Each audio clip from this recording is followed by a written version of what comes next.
He's vindicated everything that they said.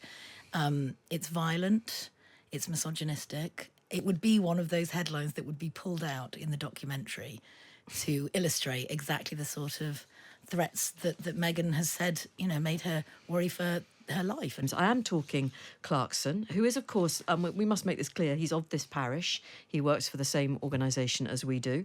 It was his column in The Sun over the weekend that got him into an enormous amount of trouble, and rightly, I would say. Shall I read his... Is it an apology today, Jane? It's a statement, so I'll read it. Let's pretend I'm Jeremy Clarkson.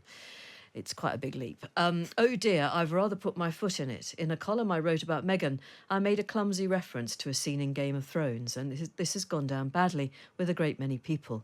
I'm horrified to have caused so much hurt, and I shall be more careful in the future. Okay, Jane Mulkerrins, you have met and interviewed Jeremy Clarkson. What do you think of... It's not an apology. What do you think of that statement? Well, it's not swimming in sincerity, is it? As apologies go. It's not actually an apology. Well, and I would say that that's probably quite typical of Jeremy Clarkson's sort of modus operandi. He doesn't take himself very seriously, and he often doesn't take many other things very seriously. So and I to be think fair, that's worked for him, hasn't it? It has worked for him. I mean, Clarkson's Farm is phenomenally successful. His columns, both in The Sun and the Sunday Times, are incredibly popular and well read. I think that the column that he wrote in The Sun on Saturday was an enormous misstep on his part. Do you think there's anyone listening who doesn't know what he wrote? Maybe. I mean, it feels... Do we have to repeat it? I'd rather not. No. But just in summary, he wrote about something that I didn't know had happened in the series Game of Thrones, where a woman was shamed in speech marks by being made to parade naked through the streets, and people got the opportunity to throw excrement at her. And he said he would rather have liked to see Meghan Markle in that situation. It is actually, you're right, it's hideous to repeat. It's revolting, it's misogynist, it's racist, it's altogether 100% vile. Do you think anyone who normally likes his columns will have read that over the weekend and thought, good point, mate, cracking?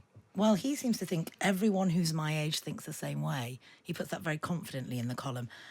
I have to say, I can't think of a single person that I know who, even the ones who are huge fans of Jeremy Clarkson's, who would have read that and thought, good point, no. I think the other thing is that he actually states that he hates Meghan on a cellular level, which for anyone who's watched the Meghan and Harry documentary he's is made exactly the the coverage. point. Yeah, he's vindicated everything that they said.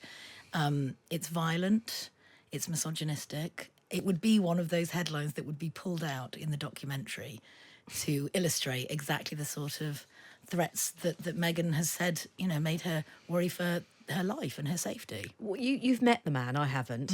What is his demeanour? How does he conduct himself in an interview sort of situation? He's very charming in a very self-deprecating way. Which is Clarkson's Farm's charm, absolutely, isn't it? and he's incredibly bright. I mean, incredibly bright, very well read, very personable.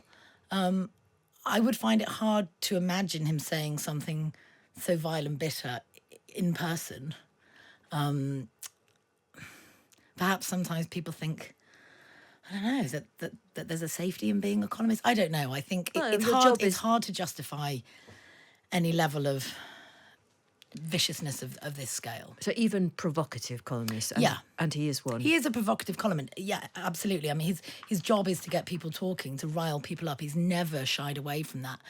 And he's very outspoken. But I think given everything that Meghan has said in that documentary, I think all he's done with this column, what he's succeeded in doing, is winning them far more fans than they had before. Yeah, well, I said last week, Fee and I, we changed our minds 150 million trillion billion times, and we exaggerate, about Harry and Meghan.